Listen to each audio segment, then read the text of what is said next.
नज़ारा बहुत खूबसूरत है, देखो ब्यूटीफुल नज़ारा है।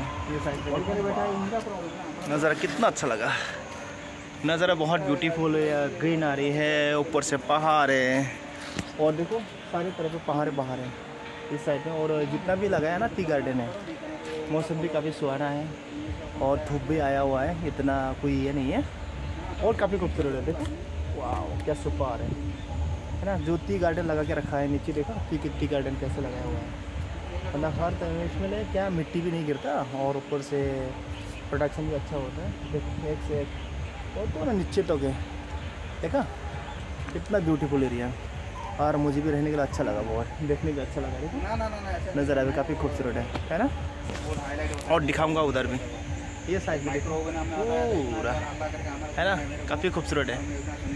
और देखते रहिए ऐसे ही है ना, देखते रहो बार बार। थैंक यू, धन्यवाद।